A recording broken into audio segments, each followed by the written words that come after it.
welcome back to the Sandy Trail, episode 2 of season 1.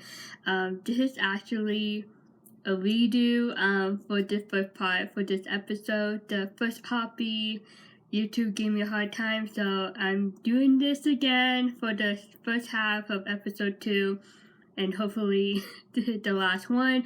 I'm actually running behind, so if I don't upload on time on Wednesday or Thursday, I apologize. I just got back from Colorado, and it was my first time with the family, except for my parents. My parents went doing this single life a long time ago, but it was really nice to go out to family for the first time, and Colorado exceeded my expectations. So if you live in Colorado, I love your home state. Anyway, we should get started with the first scene from episode 2 of season 1.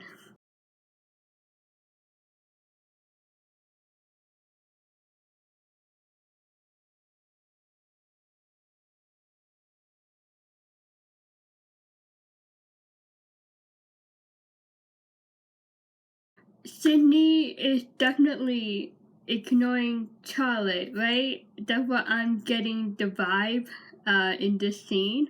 You can tell that she tried to at least give him a smile or acknowledgement, but he definitely turned his head away from her in a way that he is avoiding her, and he is still upset about what happened the other night at the ball. Charming sermon. Thank you, Mrs. Griffiths. And should your young charges need any spiritual guidance, please do not hesitate. Oh, how very kind of you, Vicar. Good day. This is the first time that Miss Lamb and Charlotte acknowledge each other, and it wasn't like a bad acknowledgement.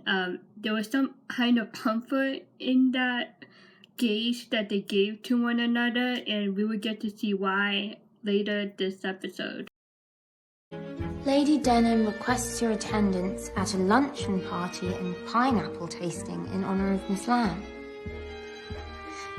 That sounds very grand indeed. Charlotte is actually really excited to meet Miss Lamb at the party that Lady Denham is throwing in Miss Lamb's honour. Quite uncharacteristic of Lady Denham. I wonder what she's up to. However, Mary Parker started to question the attention behind that party that Lady Denham is throwing. And even though Mary Parker is the wife of Tom Parker and she seemed like quiet and in the shadow of her husband, she's not stupid. She doesn't play around when it comes to serious things. And she knows that Lady Denham is up to something, up to no good. Let me sort them for you. Oh, would you? I'd be eternally grateful. I keep meaning to engage an assistant. Perhaps I could be that assistant. You see, if we could separate these papers into piles. Income, expenses, rental payments, bills, and so on. Well, you have an eye for this sort of work, I can see. Charlotte is humble. She's staying for free at the Parker house for the summer. She could have just had fun and just live a single life, right? But she wanted to return the favor, and this is one way of doing it. And Tom Parker was impressed that she'd be able to help him in this matter and know what an invoice looks like and rental payment and all sort. Her being the oldest child in her family comes with a lot of responsibility and a lot of knowledge and wisdom in life. So she is at that age where she understands a lot in the adult world, and it's really nice of her to help Tom with this side of his business. With Welsh slate and Cornish stone for the roofs and frontages. Did you hear that, young stringer? We have a lady architect amongst us. I've been trying to persuade my father to refurbish his tenants' cottages along modern lines. Another new thing we learned about Charlotte, she understands the world of architecture, but it's pretty cool to see this side of her too, and it definitely impressed the men in this scene. And we get to see the introduction of Mr. Stringer, and he's another interesting character to talk about in season 1. Ah, here's my brother and his friends.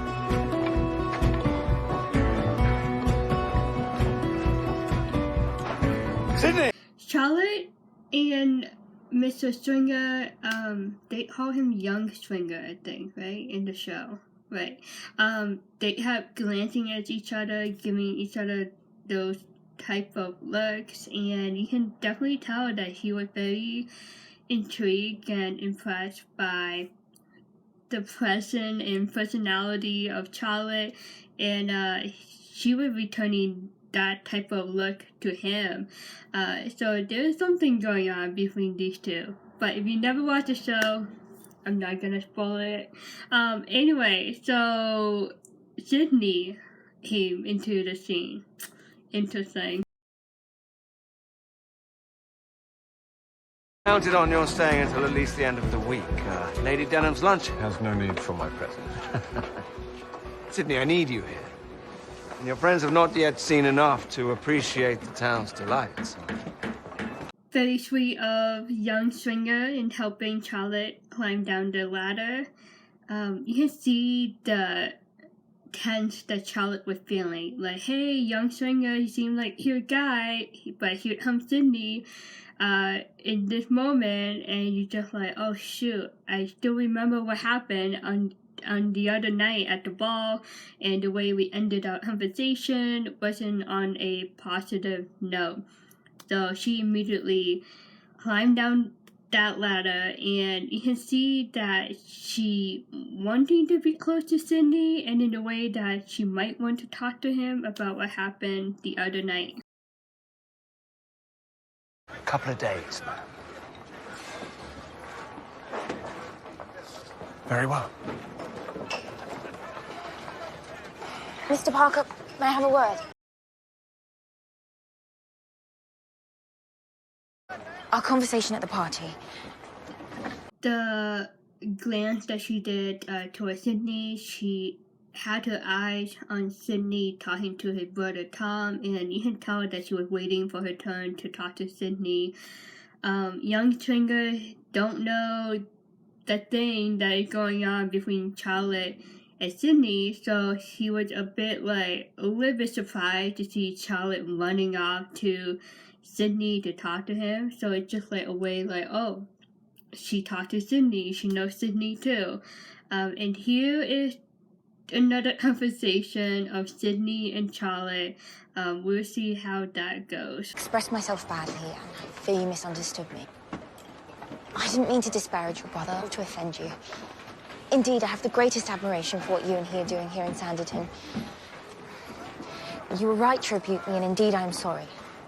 I hope you won't think too badly of me. Charlotte, apology, formal apology.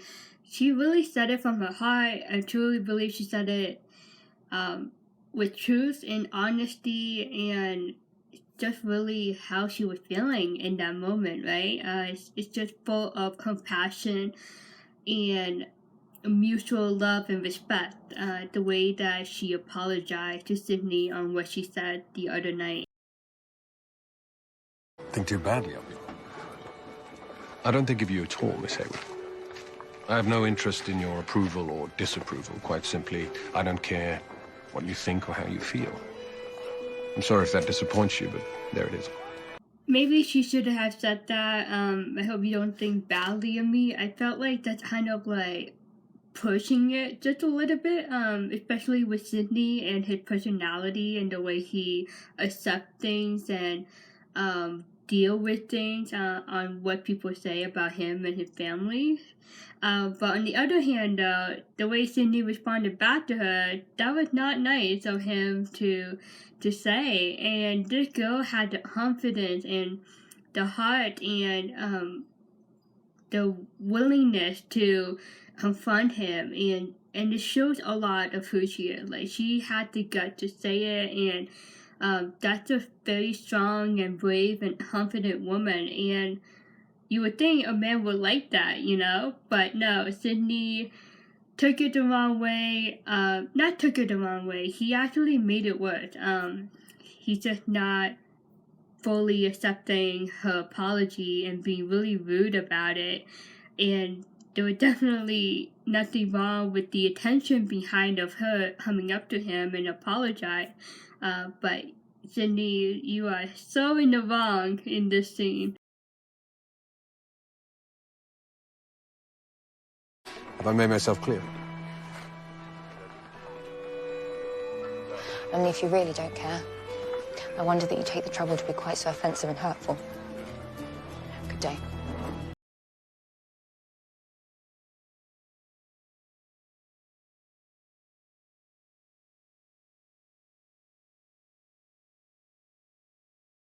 Charlotte is very disappointed. I think she not disappointed of wasting her time. I think she's more disappointed in the fact on how Sydney responded and how she's not being an adult and actually forgive her and just like let it go and just move on. She's just being childish in a way, you know what I mean? Like he's just like being so annoying and dramatic, and it just wasting her time. But more than that, he's just not being a responsible adult in this situation. Also, being a responsible adult, which he is not in this scene, I should add that he should acknowledge what he did to her too. Like his tone, his voice. That wasn't cool. Like, you could have, like, disagree with someone, like, mutually disagree with someone in the conversation with a more respectful tone. So that's another thing I should say, because it's just, like, it's always on Charlotte. Like, she's the one that say everything wrong, and Sydney didn't do anything wrong, but we all know that Sydney did something wrong the other night at the ball.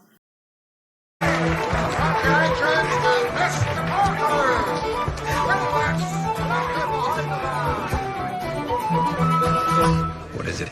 Another quick background information. Sydney liked to participate in fun boys' fights, I guess.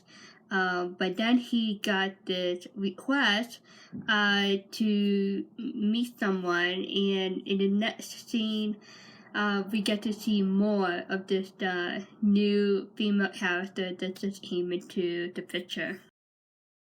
I am not your slave. Nobody said you were, but apparently you have to attend. You're Lady Denham's guest of honor. To be gawped at and served up for the general amusement. Here we have the pineapple, and here we have the negress. Feast your eyes. Georgiana, you know that you're worth far more than Lady Denham and all her circle put together. So, back to Lady Denham throwing a party in honor of Miss Lamb. Miss Lamb doesn't want to go, and you can tell that she is feeling the intensity in being Sanditon just because she is a colored woman, and Sanditon there seem to be like all white people. I'm trying to say that in the most respectful way. It's tough talking about this type of topic, right? But I think this show brings a lot of themes that are important to talk about. In this scene, she doesn't want to go to Lady Denham. She's probably thinking like, why this woman that I barely know is throwing a party in my name? The heiress from the West Indies, rich and black as treacle. Hold her upside down and shake her. Hear the sovereigns jingle 100,000. Stop talking nonsense. This is what your father wanted, for you to take your place in polite society. These people that are surrounding her that she really doesn't know except for Sydney, and Sydney is like her guardian, it seems like, and Sydney is trying to obey her father's wishes, like he just said in that clip. And Miss Lamb, she seemed that bold and outspoken woman that knows what she wants, but she is like enclosed in the cage, especially in the beginning stage of season 1. She just trapped in this world of Sanditon, and this is not where she wants to be right now. What about what I want? I'm afraid what you want is neither here nor there. You have taken me from the one thing that I love. If you only knew how much I hate this miserable, chilly island. From the one thing that she loved, keep that in mind. We will talk about that way down later in season 1. So that's another reason that she's not happy to be Sanditon. There might be someone or something that she wants to have with her at the moment, but she cannot because she moved to this new town, Sanditon. So that's another reason why she is upset to be where she is right now. Georgiana, I can do nothing about the climate. But as for the rest, you just have to trust me. Georgiana, that's actually her first name. Sydney is definitely her guardian and the only one that she can trust, right? She can't really trust anybody and she doesn't really want to trust anyone, but the only one person that she must trust is Sydney, and he's the only one that understands the most of where she is coming from and why she is here. Like, no one else really knows her history and why she came to town and just her life story. Like, no one really know her except for Sydney.